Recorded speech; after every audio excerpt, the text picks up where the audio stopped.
Okay, great. All right, so welcome everyone, and thank you for joining us. We have our March edition of our conversations with Amazons, and this month we have in our midst Yinka Edu. So you're welcome, Yinka. Thank you for joining us. Hi.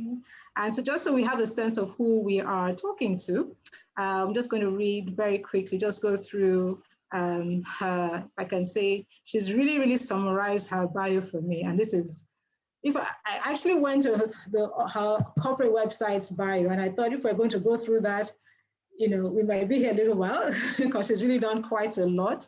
But I'll just go through very briefly. So Yinka Edu is a partner at Udo Udoma Bello Osage, and she heads the capital markets and fintech departments, and she co-heads banking and finance and pro bono teams. She's also in charge of the firm's initiative, U-Law, for entrepreneurs and startups and SMEs. She was the first woman to chair the Capital Market Solicitors Association, and she currently heads the Banking Regulations Subcommittee of the International Bar Association, which is an international association with more than 80,000 lawyers. So she's obviously a very busy woman. And somehow she manages to balance her career with being married and having 3 children aged 14 to 20. So Yinka, you are welcome. Thank you for joining us today. And how are you? Fine, thank you. Thanks for having me. I hope you can all hear me and all is technologically going well. Thank you. All is technologically well. Okay, so now we've gone through your CV and we've talked, well, briefly really, because as I said, I know there's so much more that has not been said here. But just to ask a very small question, we're going to ask a few things that are not on the CV. So for instance, now, what's your favorite food? Now I like food. I like food. So that is a difficult question. There's a lot of choice there. But I think I would have said amala before amala seemed to have become everybody's favorite food. Yeah. So I think I'm gonna say beans. Okay, all right. Beans on its own, beans and plantain, Beans and plantain. But the beans are the champion. Oh, really? It means the other way around, is plantain plus anything else. And then the next question we have for you is, so what is your favorite childhood memory? My favorite childhood memory? Well, I don't know, a memory that's been coming back to me in the last few days was a holiday. Going with the family, and I can see some of them on here, going with the family on holiday to Hawaii, strangely. And I don't know how old I must have been at the time, but very long time. And so that's the memory that's been coming back to me recently. Oh, fantastic. Hawaii sounds nice. Definitely on my bucket list. We'll post all the Corona and everything. So let's just dive right into it, because I know a lot of people are going to have quite a few questions for you. But before we start that, can you just tell us a little bit about your journey? So we know, sometimes people see the end point, but they don't know the story behind it. So now we know you've done all these things, but where did you start? At what point did you start, and how did you start? Sure. So I started, I started with a law degree, which I did mostly to please my father, I would say. Mostly to please my father, who is a lawyer, senior lawyer at SAN, former chair of so many things. He's been so active, a body of benchers and so on. So I did it, I think, to please him initially. And then I actually enjoyed it. So I wanted initially to be a psychologist. I was particularly interested, in fact, in speech therapy. I thought would be something that I would like to do. So I ended up doing a degree in law and society, which included psychology as well. Okay.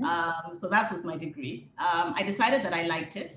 And so I pursued the legal aspect. I did bar school in the UK. I was called to the bar in England in 1994. I worked in the UK for a little while. Then I came and did law school in Nigeria. Then I went back to the UK, actually. I thought that I would work there for a while longer.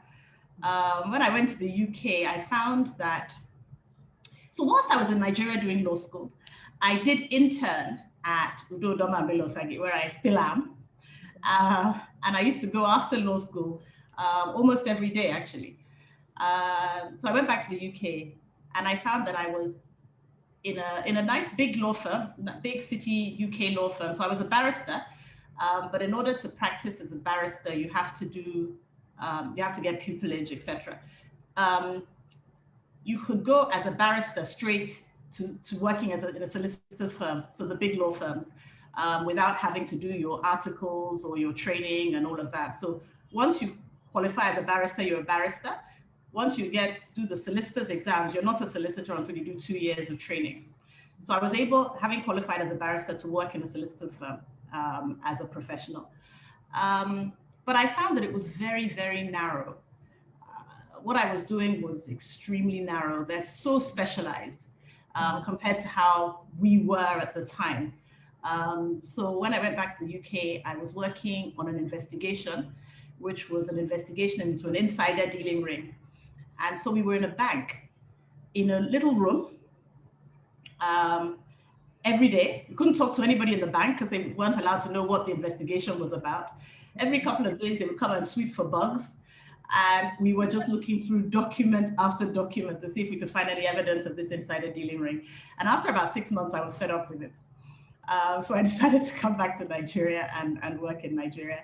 And I honestly haven't regretted that for one minute. So that's how I started out. And I came straight back to Dodoma and Belosage, and I have been there since then, which is since 1997, I think. So quite a long time. I mentioned that my dad is a barrister. I just have to, I recognize one of my aunties here, Auntie Funke Adekoya. And I remember when I first started practice, my father introduced me to 2 women lawyers that he said that these people will be able to mentor you and they'll be able to, show you ropes. And these are people that are somewhere between and my age, but that were senior lawyers and senior female lawyers and role models. And here's one of them here. So I'm really excited that she's joined. So Auntie Funke, thanks for coming. And then I started work. Obviously, when I started, I wasn't married. I didn't have children. You can kind of face the work. You can work 24/7 at that stage, and that's what I tried to do. I had decided, actually, even in the UK, I decided that if I was given a small piece of work, routine, boring, whatever it is, I was going to do it in such a way that nobody was going to come back and say to me, you didn't do this right, or you missed this. I was going to be very particular about how I did my work.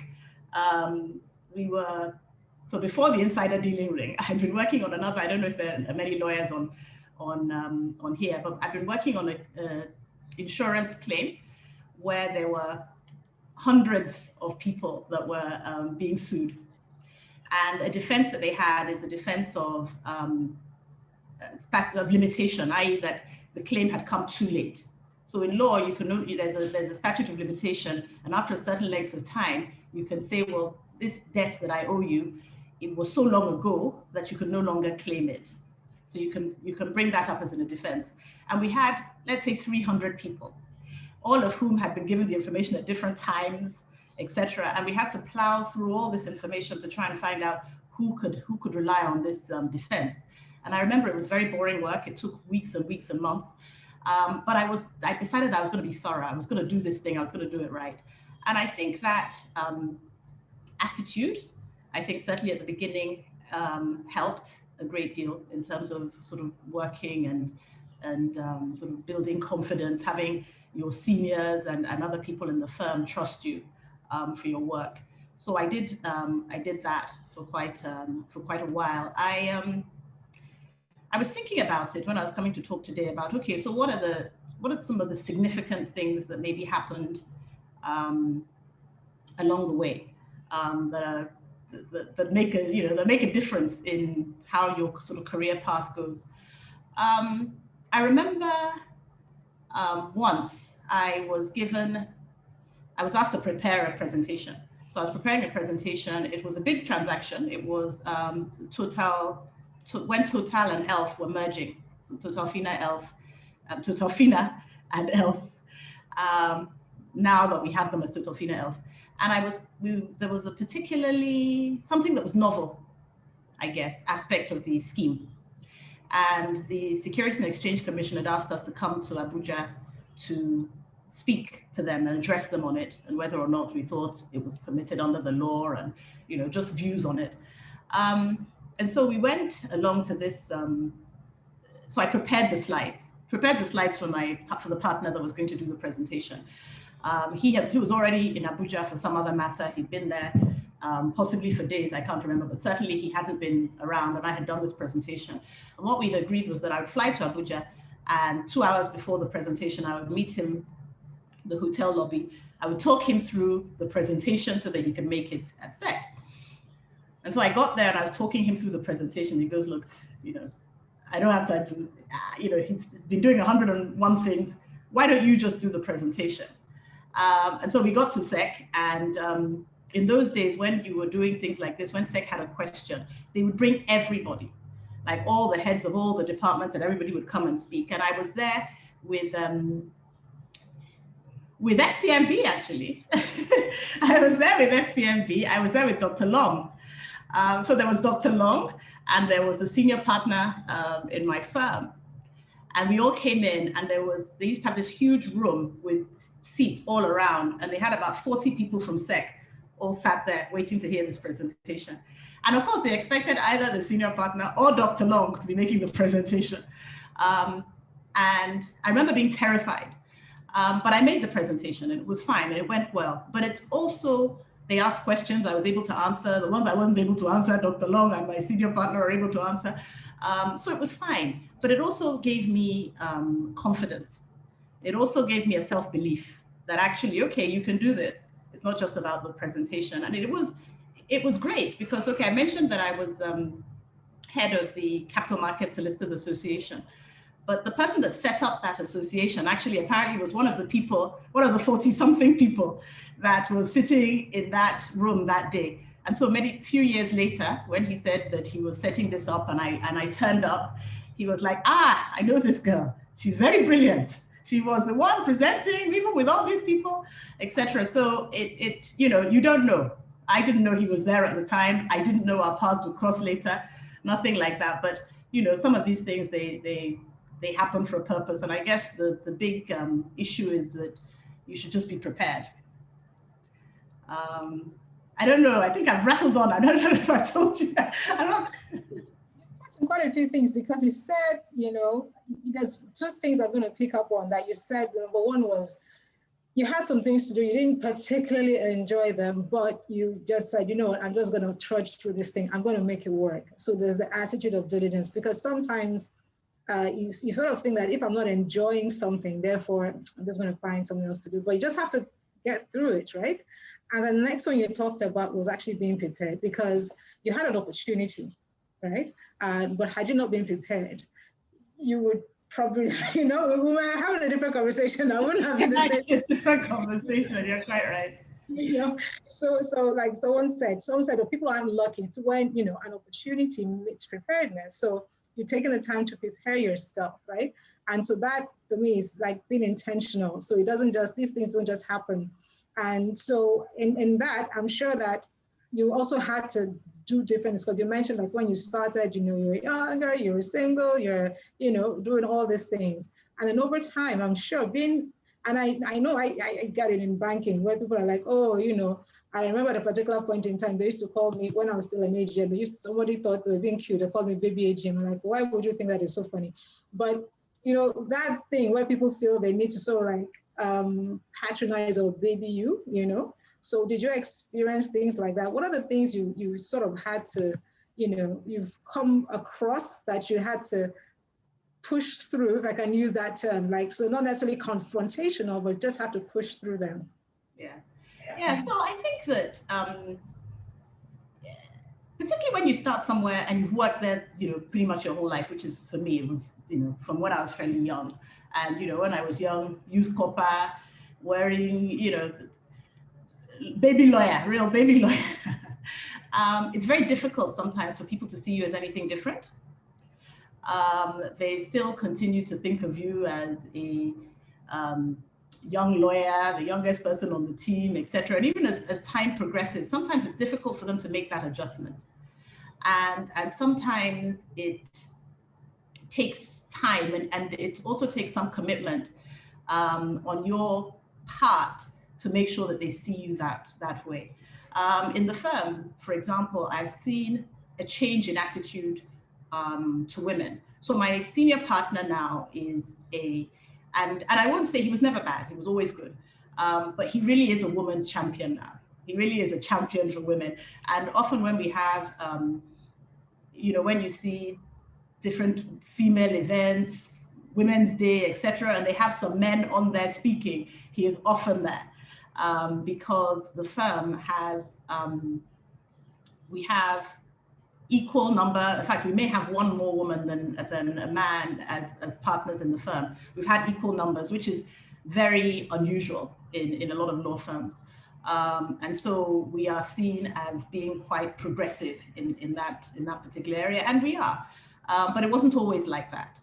I remember the time when there was a lot of talk about, and I actually remember, you'd get some of the male lawyers or partners or whatever and say, all these women, they're going to go off and have babies soon, blah, blah, blah. It's not fair on the men. The men, they have to work and they have to work through, you go off on maternity leave, they have to do the work, etc.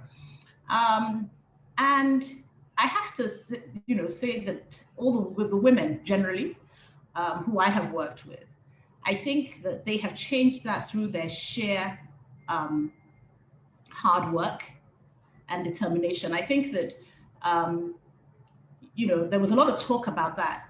But, I would say, yeah, but these women are working so hard. And often, honestly, harder than the men. I'm sorry, but that was the case, harder than the men. So I would say, look, you know what? Yeah, but look at what they're giving. And it was a while of you saying it before they actually, I think the firm actually saw it and recognized that. I think there's a slight difference. I think that the pressures on men are different and are different at different times. So I know a lot of young men want to earn money quite early, that, earning is a priority for them in a way that maybe it's not for younger women. And I think that for that reason, and law firms are not noted for paying particularly well. And so for that reason, I think that often we had a lot of men passing through the firm that were not as committed. They were working there, but they were thinking this money is not enough, and they kind of had half an eye on looking for something else. They didn't have the same commitment that the women had. And so this is a generalization, so I'm not talking about every single man or every single woman, but I'm saying that I think that it then became apparent that the women in the firm were very committed, were hardworking, and were really dedicated to their work. And then that attitude really changed. And at that time when it changed, the big sign that it had changed was when we changed our maternity policy. And in the firm, we went from having a 4-month maternity to 6 months maternity. And even now, I think that is unusual in the market, having a 6-month maternity leave. And I think it was because the firm sort of recognized that the women, they wanted to have the women back. So they were going off to have children, and you didn't want them to go off and have children and because they were supposed to come back after 4 months, you couldn't give them an extra 2 months. They decided that, you know what, I've got to stay with my child, and they give up the work. And so I think it was a good payoff. The firm realized that it was a good payoff to have 6 months where people could get settled with their children and be able to come back ready to work.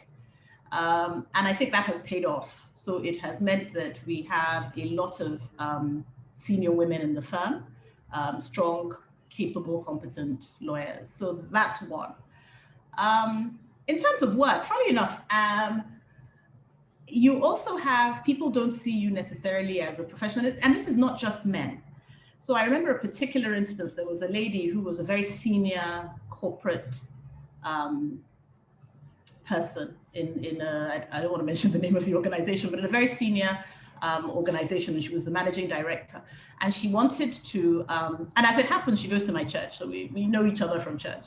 And she wanted us to carry out, the firm to carry out a transaction for them. I think it was a large merger, or it was a restructuring or something which is something right up my street, something that I do. And so she met with the senior partner, and he said, you need to talk to Yinka. And the look on her face, Yinka, no, it has to be you, and blah, blah, blah. No, Yinka can't handle this matter, blah, blah, blah. And so at the end of the day, I still, of course, did the work, but he was the one that was liaising with her. And it just makes me realize that sometimes women were our own worst enemies. She must have gone through all sorts to have gotten to where she got to.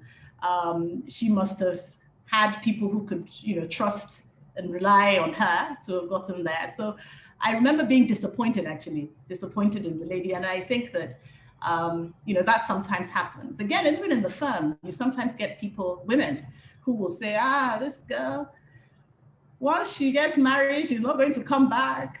She's just looking for a husband, etc. And then it gives a particular impression.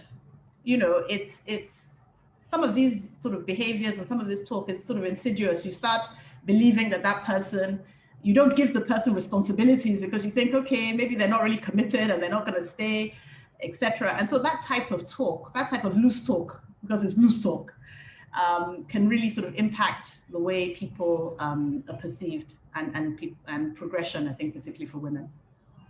Because it's touched on something that's very, very, I'll say topical right now. When you're talking about opening the doors, keeping the doors open for other women, right? And this period, especially, look at this month, in March in particular, we're talking about Women's History Month, we're talking about choosing to challenge. And sometimes when we look at challenges, sometimes we sort of look at it outwards, that there's something out there to challenge. But sometimes I'm thinking that from what you're saying, sometimes the challenge is inwards. By inwards, I mean us looking at ourselves. So what are the things, because I also know you sit on several boards, across, I guess, by virtue of what you do, and then on the personal note as well, you sit on several boards, you mentor quite a few women. So what are the things you think we can put in place? So as a professional, we can put in place to actually keep the door open, for younger women in particular? So I think I would say, first and foremost, to be a role model. If you are, I think that, you need to see other women, other successful women, other women who are balancing or trying to balance, it never quite balances, but trying to balance work, family, and everything. I think that being that person, talking about your difficulties sometimes, all of those things, letting people see that it's not, that it's imperfect, but I think it's imperfect for everyone. I don't think that's just a women's thing. I think it's imperfect for everyone. And if our impression is that it will be perfect, I will have this perfect balance between work and home and everything always. It's never the case, but I do believe that it's very doable. My role model is my mother, who was a professional woman, high achiever, had 7 children. She was the first female accountant in the whole of Africa, chartered accountant. She was the first female Institute of Directors and all of these things. And she had time for her 7 children. And because of that, sorry? Did you say 7? 7, I did say 7. Okay, I was just making sure. I never doubted that this was possible. Sorry, it's saying my internet connection is stable, but I hope you can still hear me. Yes, I can hear you. So I never doubted that this was possible. And I think that it's important for people to know that it's possible. I think if you think that this thing might actually be impossible for me, then it's self-fulfilling. So I think that that's an important part. I think also we all suffer from self-doubt, from insecurities. And I think often when people, this reputation that women don't help other women, I think sometimes that's where it comes from. I think that successful women who've managed to get a seat at the table. They don't want people to think that, two things. They don't want, if I'm going to support another woman, I don't want her to let me down. I don't want to go out on a limb and say, you know, put this woman in this position and then she doesn't. And so they have like a higher test, if you like, for other women. They make other women, sorry? Yes. Higher. Yes, I think women make the bar higher for other women. They will expect them to, you know, to be as committed. They will be tougher with them often, and so on. And I think it's a kind of test. I think that is one of the things that's difficulty. I think, honestly, my belief always has been, I hope my colleagues will agree that it shows in what I do, but certainly it is my belief, is that we can all be successful. I don't think one person's success means that another person can't be successful.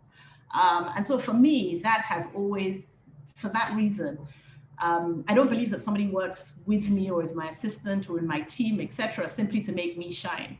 Everybody is here to live their own life. They're here to chart their own course. Of course, we're working together, but you know, not at the expense of somebody else's career path, if you see what I mean. And so one of the things that I do, and I don't know, I've always been a lawyer, so you'll tell me whether it's easier for lawyers or maybe not as easy in other careers. But what I believe is that you can all, what I try and do is that make sure that everybody has their own niche. So for example, and I'll talk about banking and finance. So I co-head the banking and finance team, and it's one of the largest teams in the firm. So we have 6 partners now, I think. And we haven't always had 6 partners, but a lot of my team have progressed and been successful and become partners. And it is still, okay, so it's 5 partners. It's 3 women and 2 men. And for me, it was always, I could always find something that somebody could specialize in. So I have one of my colleagues who, you know, she's a partner now, but wasn't a partner, you know, worked within my team. I could say to her, you know what, this area of non-interest finance or Islamic finance, why don't you really take that on and run with it? And if we get work in that area, I'll pass it on to you, and I will recognize that person as being the expert, and, you know, and grow them in that way. That way we can have 5 banking and finance partners, but we all can do the same basic things, but different people are specializing in different things. And I think that is a big way of helping other people grow, because I think it's important to do that. Also in meetings, for example, if I go with another woman, a junior partner or junior lawyer, I will say, you know, in the meeting, if I've given my view, I'll say, well, do you have a view? You know, do you have anything else to add, etc. Sometimes, of course, they will. Sometimes they won't. But I think it's still, the messaging is still important, because the messaging is to the client that this person also has something to say. This person's view is also relevant. And I think that something like that is a small thing, but I think is helpful to sort of to helping other women grow. Just let them realize that they have a voice, and let other people around the table see that, okay, this person actually can have something to say. I think it's important to be seen. I think sometimes that's the biggest difficulty actually in progressing in your career, is just being seen. You're diligently working away in your little area, but for you to be seen and recognized, I think that can sometimes be the difficulty. You've touched on 2 great things. You talked about basically that intentionality, about encouraging other people. You've talked about helping people find their voice, because sometimes the voice is in there, but it's like a quiet whisper. So you sort of need to help, you know, amplify that, you know, and then visibility, you know, there's no point being the best kept secret in an organization. And I think women in particular tend to do that for some reason. So just looking at you now, over the careers, definitely would have been some situations where you've had situations, or where you had some form of hurdle that you had to challenge specifically, something you had to cross. So what would you say would have been the biggest challenges you faced, and how, or you're facing now, perhaps, and how did you choose to challenge them? Honestly, I think again, it's the stereotypes. Really, it's the stereotypes that you have to deal with, and even personally, even not just dealing with everybody else's stereotypes, but the fact that some of these biases, we all sort of absorb them, and it affects how we ourselves deal with certain things. Obviously, I would say the biggest challenge is always balancing home and work life. For us, being a commercial firm, we work sometimes like bankers. I have a good friend who always tells me, what type of lawyer are you? You work the same hours as bankers and all of this sort of thing. So working long hours, and it can be difficult. What I find is that, but I try and make a point of attending children's. So when you asked me to give my a summary of my profile, I mentioned the fact that my children are aged between 14 and 20, and I said that for a reason, because I've probably gone through, I hope, in terms of balancing work and life, I've gone through probably the hardest, the most challenging part, which is when they're very young. Now, if I'm not home till evening, to be honest, they may not miss me until evening. But when they're 4 and 5 and 6, it's a lot harder. They're in boarding school now, so I don't have to go, going every week to parent teachers conferences and speech, football matches and things like that is a little different.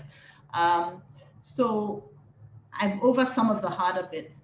I think that doing that is hard, and it's something that you have to work at. And it's something that you can do when you've built trust where you work.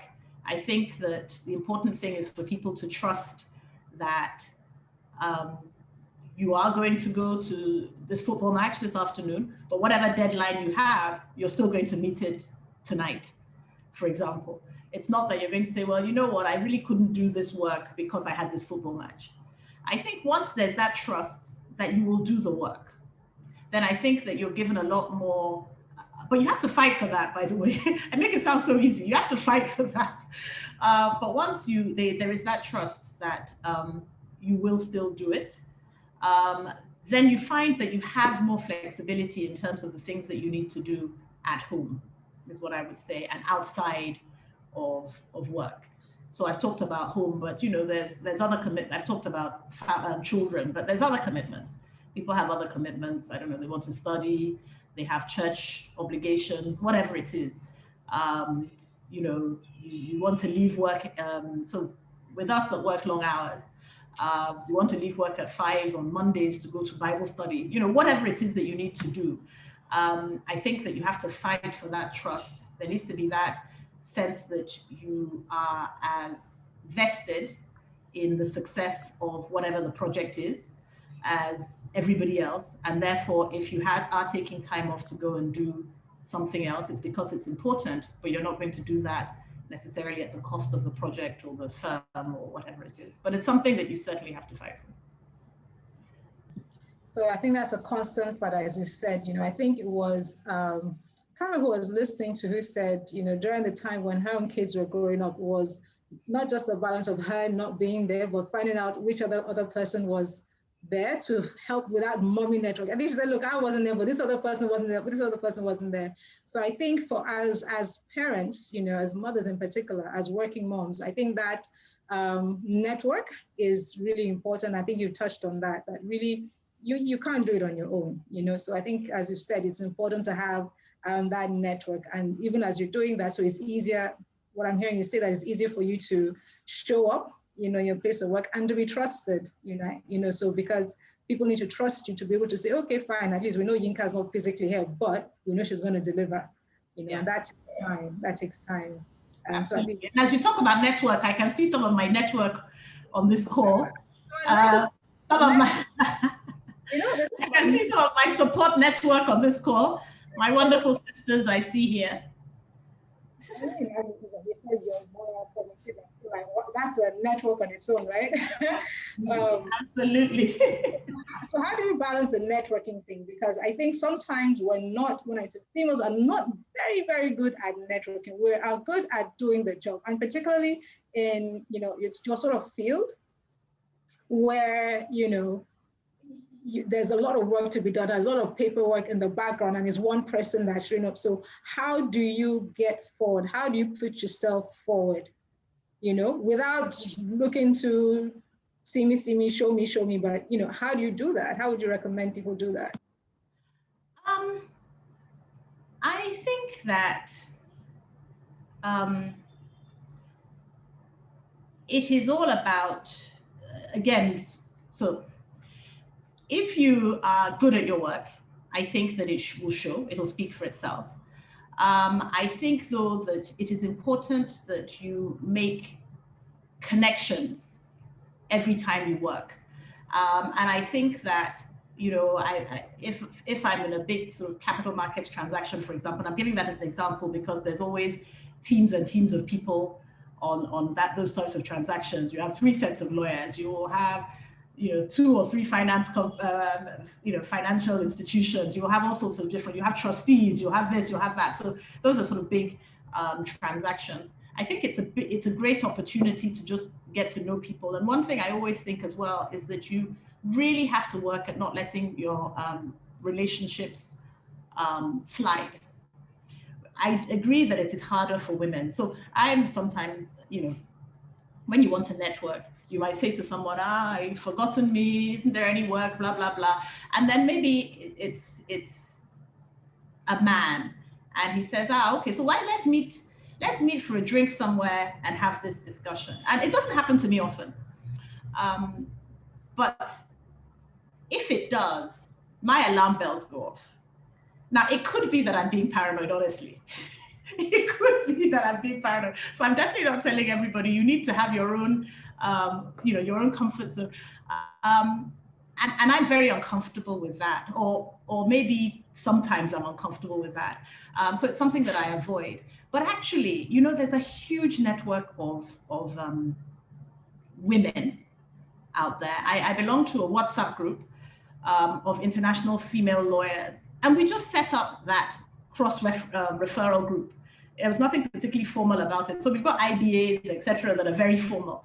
But this one is a very informal group, and we have lawyers from Indonesia or from Finland and from various other groups, and we're all there and we refer work to each other and we chat informally, and it makes a big difference. The other thing I find myself, and I say this to people often, and Rolai, I know you've been on the receiving end of this, is that I always, it seems strange, I realize that sometimes you think that I know this person and I don't want to use my goodwill too quickly. And so you're sometimes reluctant to reach out to them, to ask questions, to introduce them to other people, to do all of these things. But I actually find that goodwill grows through those interactions. I've met somebody once and I'm thinking, I've got this person's phone number. Let me just keep it until the day when I really, really, really need it. And then 5 years later, you're calling the person, they've not heard from you in 5 years. That goodwill has gone. Even if you had called them on day, 6 months in and asked them a question, by the way, what's your view on this or whatever it is, you're actually building that goodwill. And so somehow I think that I've started looking at goodwill, at interaction, at that sort of thing a little differently from the way I had been looking at it previously. So it's about keeping relationships. When I meet people at work and things, and they give me their cards, so somebody will give me their card, particularly treasury people, I feel so sorry for them. Anytime somebody gives me a card that says they work in treasury, I'm like, I'm going to call you, and they'll laugh, haha. I said, I'm not joking. I'm not joking. I am literally going to call you and ask you questions. And I find that from there, you actually build that relationship. That person you met once, you build the relationship. And they also feel then that they can call you when they have questions. So if they have legal questions, they'll call me, and they're not going to feel bad about it because I call them all the time. They're not going to feel bad about it. And that builds trust and also puts you top of mind in terms of work and things like that. Sorry, I was speaking. I didn't realize I was still muted. That's critical. You talked about being top of mind. And, that's the thing, because when people are talking about whether you're working for yourself or you're working for someone else, that being top of mind, because it's the person that's in front of you mentally, that's when you're going to think of referring business to, is when you're going to think of getting that contract to, is the one you're going to think of, doing all these things. So, but it's not, I know it feels like networking is work. So there's a work part of networking.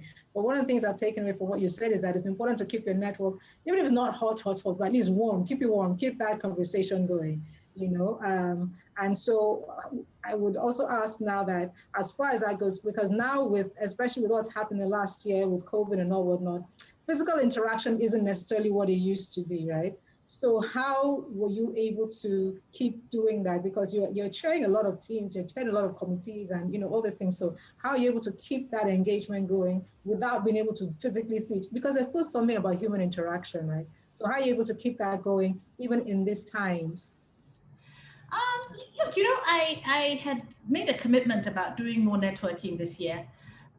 Last year was like, I don't know about anybody else, but for me, last year was like, it was like, I wasn't driving anything last year. It was like, last year was just happening to me. I wasn't really controlling how things were. I was just reactionary, just reacting to every new reality. This has happened. Okay, we're now locked down for another so many weeks. You were just responding to everything. And I decided that I was going to be a lot more deliberate this year. Now it's not such a shock that lockdown. We now have a sense of what it means. I'm not saying we can't get new things that shock us, but we now have a sense of what it means. We now have this time last year was when we were just going into lockdown. I remember in fact, when we had our first case of COVID in Nigeria, I was on a work trip in South Africa. And in fact, the South Africans were like, you Nigerians, we were the only Nigerians, were the only people that had hand sanitizer and masks and everything. And they thought we were balmy. And then of course, we all know what happened, that it hit them in South Africa even worse.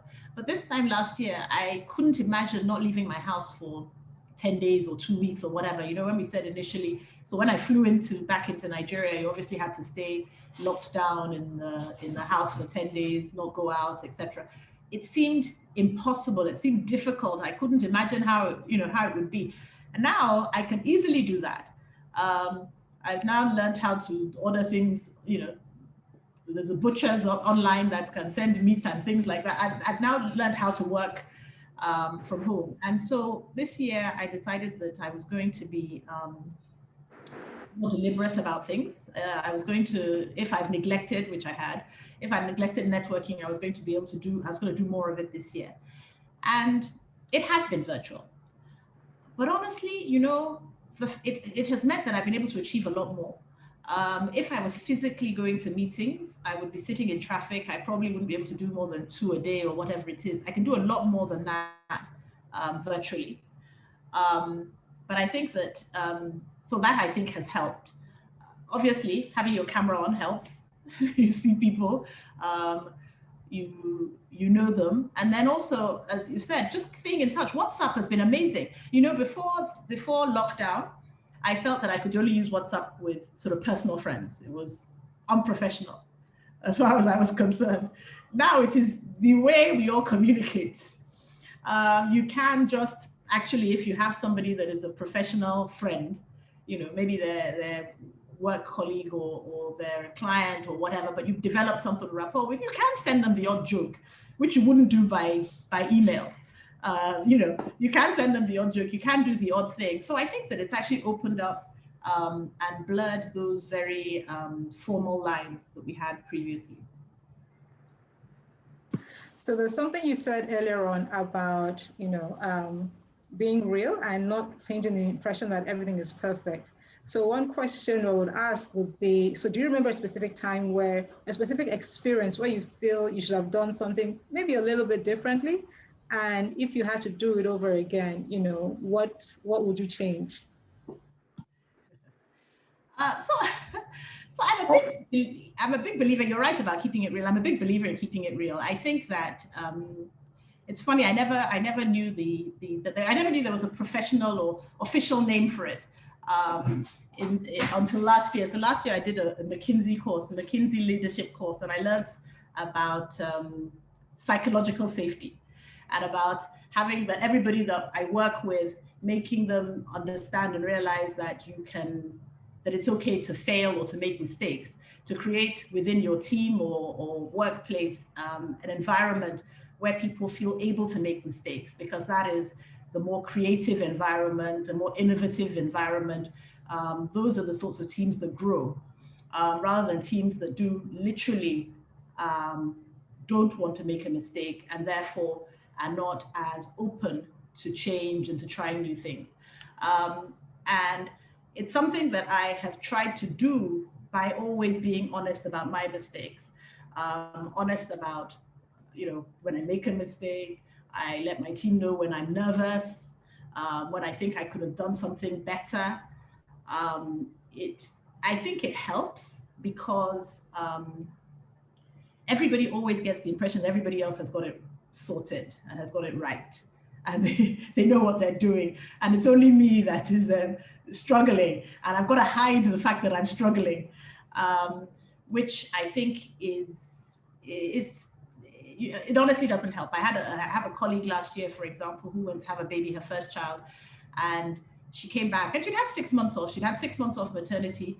Then she'd said, oh, I don't have a, she was struggling. She took another couple of months off. And even then she came back and she was still struggling. And so I called her and I said, oh, what's going on? Are you okay? This isn't like you. She said, well, I don't have a house help. I don't have, I can't look after the baby. That, it's difficult because I'm working from home. So everybody seems to think that should make it easier. It doesn't. The baby is crying. You're trying to, and all of those things. And also because of the whole COVID thing, mothers and mothers-in-law and other people that maybe sometimes come in to help you with all of that are not able to do that. They're staying in their own houses and all of that. So we had that adjustment. I see a friend on here as well today that I called and said, do you know house help does anybody have house help I can send to this person? And so it's important, I think, to just show when you're struggling. I think in terms of regrets, I would say my biggest, if you want to call them regrets, my biggest things I would change more are probably things that are personal and home and, make a little bit more time and, doing things outside of work, which I honestly think that, with hindsight, you realize you could have done.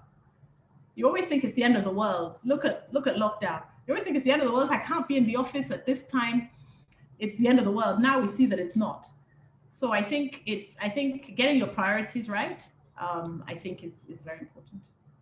And I think, like you said, something, even what you talked about, creating an atmosphere of psychological safety, I think even for yourself, even for us, for everyone on the call, I think it's important to make sure that mentally you are okay as well. So it's not a situation. The world will not come to an end if you take a day off. That's the truth. It may feel like it. Your bosses may make it sound, but if you need a day or two off, take a day off, and I think everyone will be much better for it. Okay, so before I open up now for questions, I already have some questions coming in. So can you share something you've done that was a game changer for you personally that others can learn from? Yes. Okay. I very much have a game changer moment.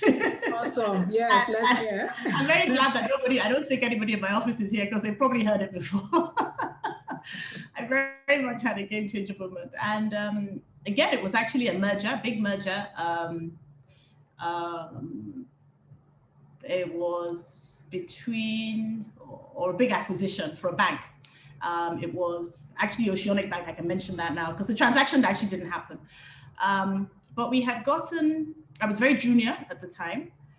And I was in this room and I was in the room with, you people must know the way investment bankers behave on TV. I don't know if that's how they behave in real life, but in this particular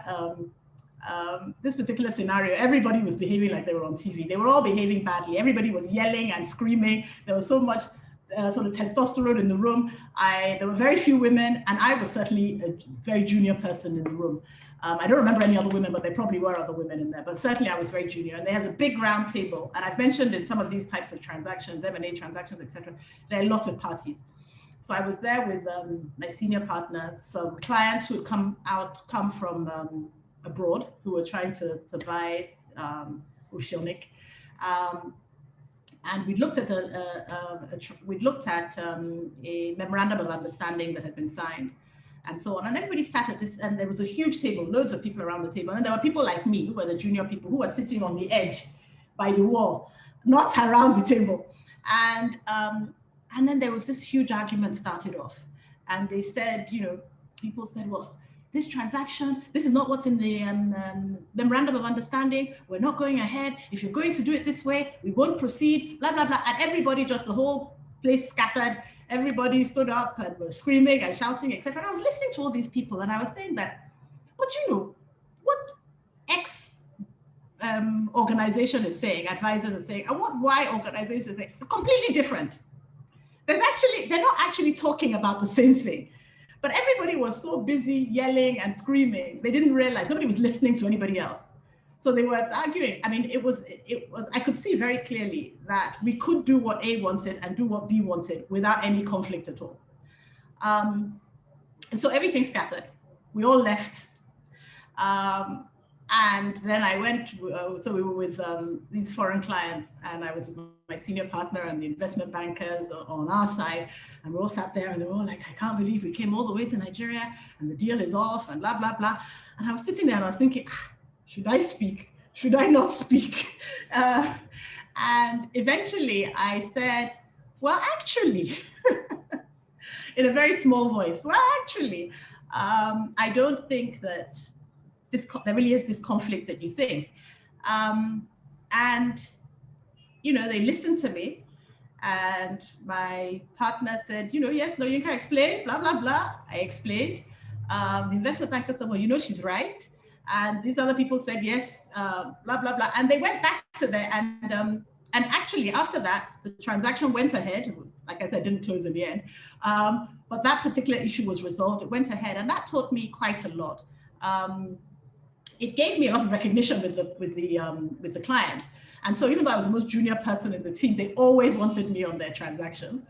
They always wanted me on their transactions. They always wanted to see me. And that got me seen, both in their eyes, but also within the firm.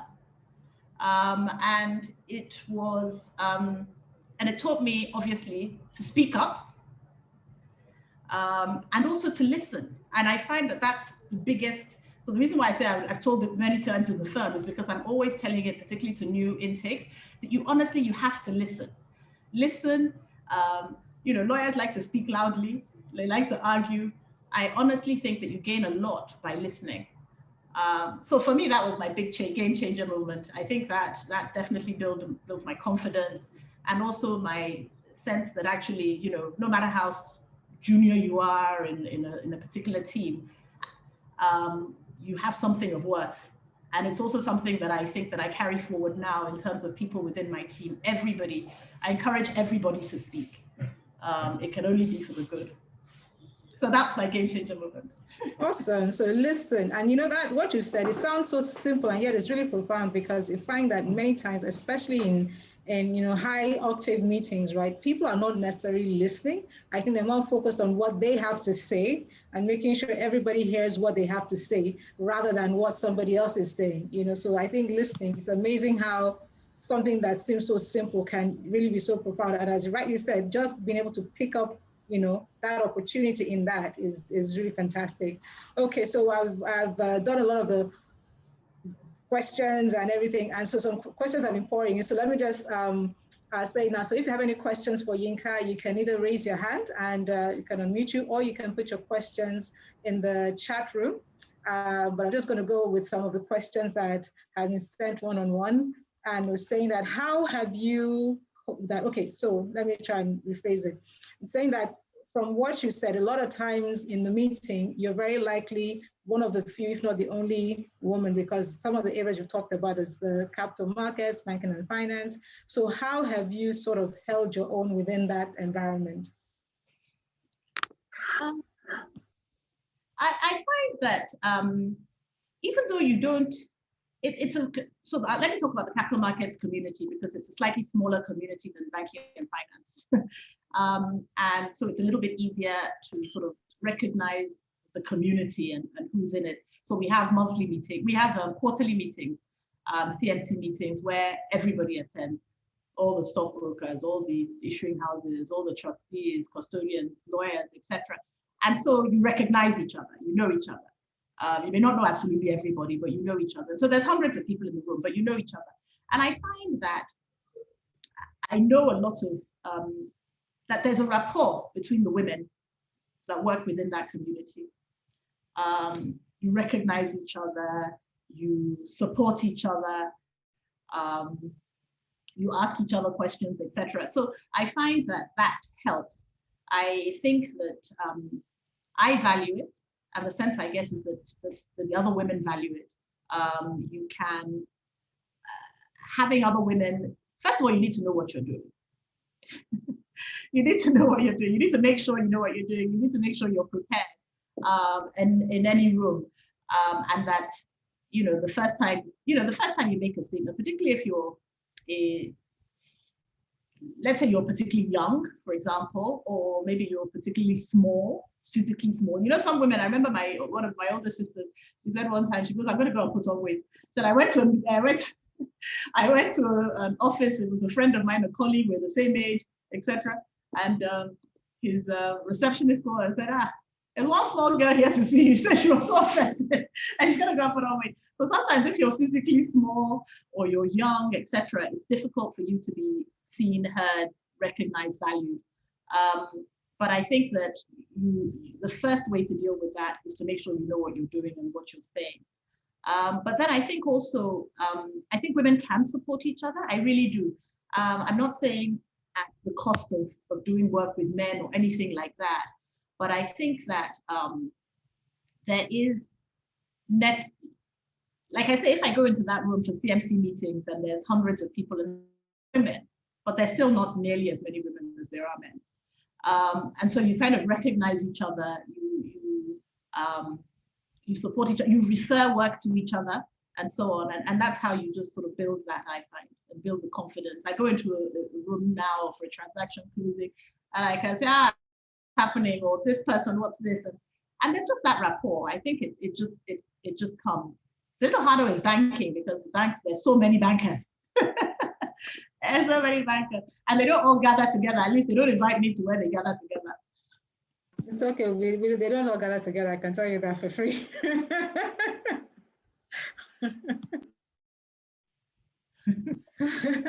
So the next question that was sent was, okay, so you talked about having to, I think you mentioned you've done a course in McKinsey. So how is it, something like law, you're constantly having to read and prepare yourself. So how do you do that extra? Because whatever it is you're studying, so I'm just building up on the question here. So whatever it is you're studying, everybody else is sort of studying the same thing. So how do you differentiate yourself? How do you distinguish yourself? Particularly if you are, so I think this person actually works is in a law firm, law office within a corporate organization. So how do you distinguish yourself in that regard? I think that I did this McKinsey course. I did a course about a year ago, probably about 2 years ago, in fintech. It was an online course, Said Business School. And honestly, I have to say, prior to that, I really hadn't done much studying. So I'm not a big, so even though I mentioned that, you may think, she's constantly studying. I'm really not. I may be sort of often reading, but in terms of sort of taking exams and preparing for, it's not something that I do often. And it's something that I've honestly been thinking, am I even able to do that? So that course helped me. But what I find is that, so even if it's not formal, there are ways in which you have to keep your knowledge relevant and new. And that's something that I want to say that I've done, but I think probably better to say that I've been forced to do over time. So when I said that I'm heading the fintech initiative in the firm, and I'm heading the ULaw innovation initiative and so on. And those are very new initiatives that we have in the firm, but relatively new initiatives that we have in the firm. And I think I've been forced to do that really by my colleagues. Because as I said, I'm also very led by the people in my team, sometimes who are very junior. And I remember the whole fintech thing was one of my colleagues several years ago who said, look, Mrs. Edu, we really have to get into fintech. It's the new thing, blah, blah, blah. And this was long before it became quite the thing that it is now. And so I took her suggestion to the partnership. And I said, look, we want to spend money on training. We want to do this. We want to do that, blah, blah, blah. She was a very junior person in the firm. And so obviously there needed to be a partner that was heading this initiative. And so that's what I did. I did the course. I try and be active in that space. I try and read up. I try and be up to date on news and what's happening there. I think, as you're saying, to stand out is for you to try and be as on the lookout for new trends, no matter what they might be. They might be compliance trends. They might be, technology or innovation, whatever it is. If you want to stand out, I would say just be on the lookout for new trends and educate yourself as much as you can on it and be relevant.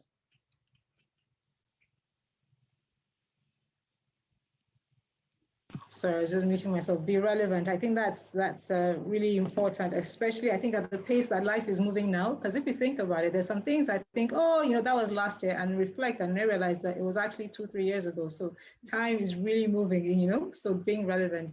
Also, there's a question here from Yinka, and she says, Yinka, you mentioned listening. So do you feel that as a woman, you're able to bring the ability to not just listen to what is being said, but what is unsaid, and use that to navigate within a professional environment? So basically listening, I know we talk about reading between the lines, but this is now listening between the lines. So what are your thoughts on that?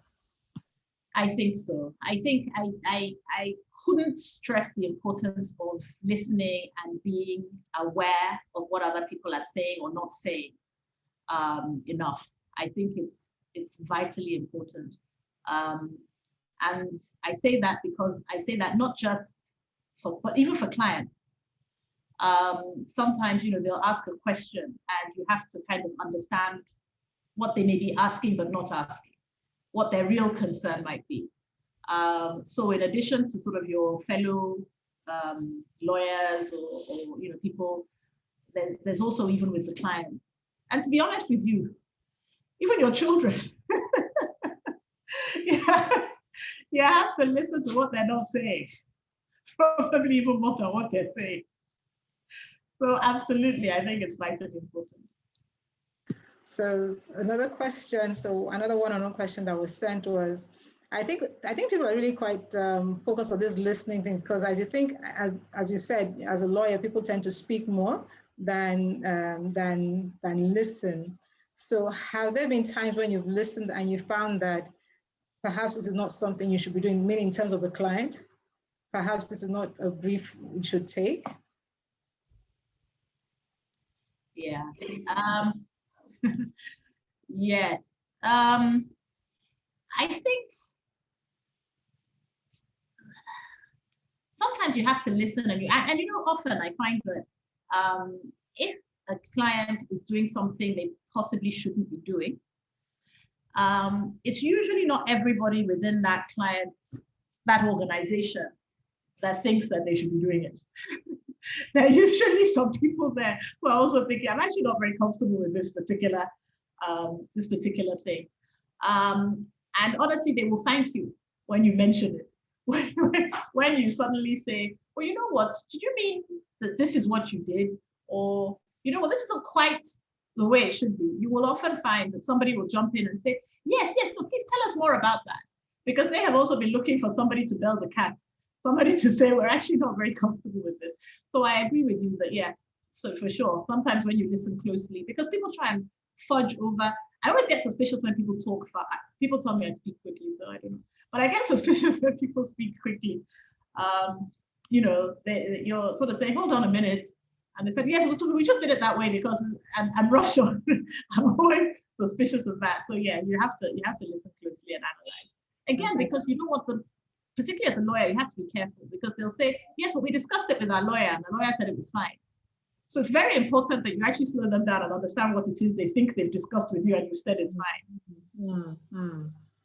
And then, so from here, the next question as a follow-on from that is, how do you know, I guess this comes with experience, though, asking the right questions, understanding the right questions to ask. I guess this is asking the right questions within the organization, with your client. But I think, let me take it further because I know the person asking this question. So again, people who are in the legal field, but not working in a law firm, they're in a corporate office. And so sometimes sometimes people, I think, just pass them contracts and say, just do it type of thing.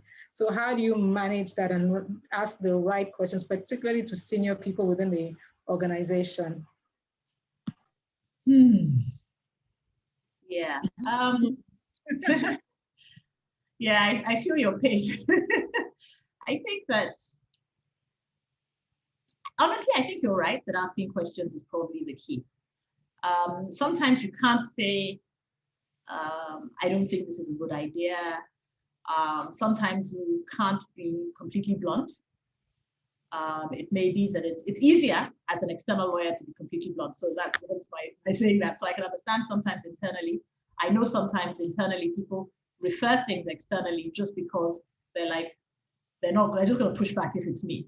So let there be something formal from an external lawyer that tells them that this my concern is valid. But I think asking questions, I find that sometimes if you say to someone you can't do it, their defenses are up. And they don't really, again, listen or respond well. Sometimes asking questions to get them to the point where they can see it is helpful. I know that's not always easy either, because they're like, why are you asking me 100 questions? Just do this thing. But I do agree with you that I think asking questions is actually very powerful. So I guess where possible, I guess the feedback to her would be, if possible, get your external counsel to do that, to do that for you. Let them do the difficult work, yeah. The difficult work. Okay, and I guess the last question, looking at interest of time, and so the very last question would be, so this is more on the lighter note, I guess, that because law is quite serious. So how do you get your hair? How do you let your hair down? How do I let my hair down? Somebody asked me that recently. I don't know. You find you do 1,000 things. Royal knows. So, but we belong to I remember why Royal's first question was about food. We belong to an eating book club. Let me just put it like that. We belong to a book club where we probably talk more about food than we talk about books.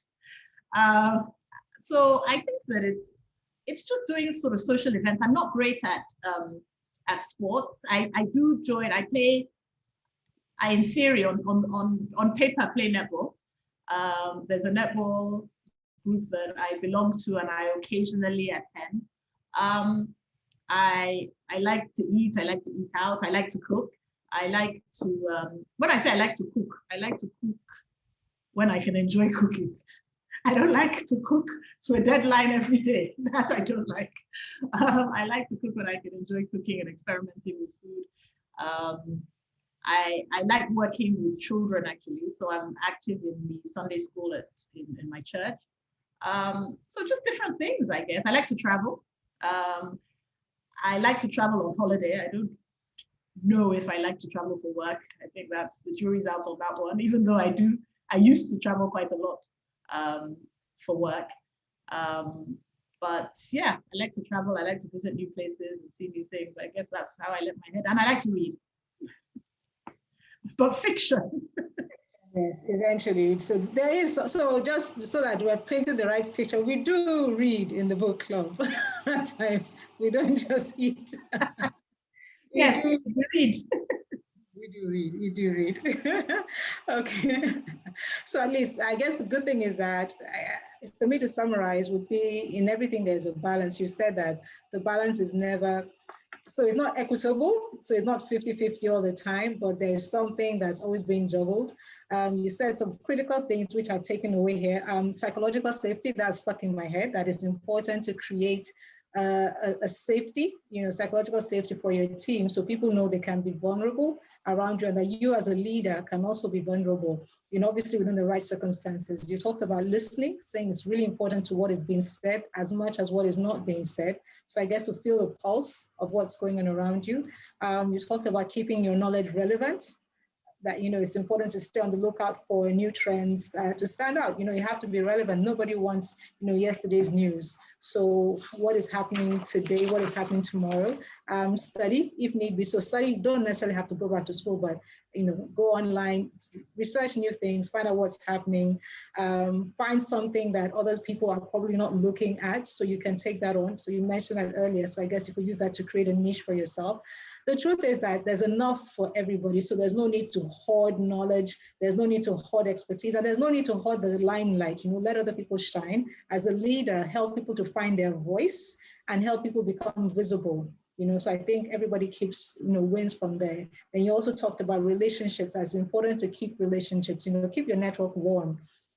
Even if it's not burning hot, at least keep the network, consistently warm. And then, just to start off and do the work, whether you feel like or not, there's something about being diligent and being disciplined. You just need to do the work. And people actually notice those who do the work, who don't just talk about doing the work. And finally, you said, be prepared, opportunity meets preparation is what creates the future, I guess, So with this. Are you sure I said all those things? Yes, you did. I'm summarizing. I'm actually going backwards. You did. So I'm reading my notes, right? So with that, so I'm looking at time. So we're a little bit over time, but I think I'd like to say thank you, Yinka, for joining us. And for those who don't know, can I tell them that you had a big birthday recently? Can I say that? Yeah. No? Yes. Oh. Yeah. So those who don't know, so Yinka had a big birthday, a big 5-0, so she doesn't look it. So I can imagine if now we're saying you had the big 5 and no one looks at it, and no one, you don't look that way. I can imagine how much of a baby lawyer would have looked if you must really have done look like quite a baby. So thank you very much, Yinka, for giving us your time. Thank you for sharing your expertise, your experiences. I think there's a lot to feed on, a lot to take back. And then if there are any other questions, then I can just pop into you in a separate chat. But I'll just try to go through all the questions that I had here. So thank you, everyone. And thanks for joining us, everyone that did join us, and thanks for coming on time. And we will see you at next month's session. So awesome. Have a wonderful day. Thank you for having me. Thank you, everyone. Thanks, everyone. All right, so bye. Bye, everyone. Thank you. Thank you so much. Thank you so much. Thank you. And bye, everyone. Bye, everyone. Thank you. Thank you. Bye. Enjoy the rest of the day. And there's a few hours left. Awesome. Thank you for joining. Thanks. Enjoy, man. Thank you. Thank you. Bye.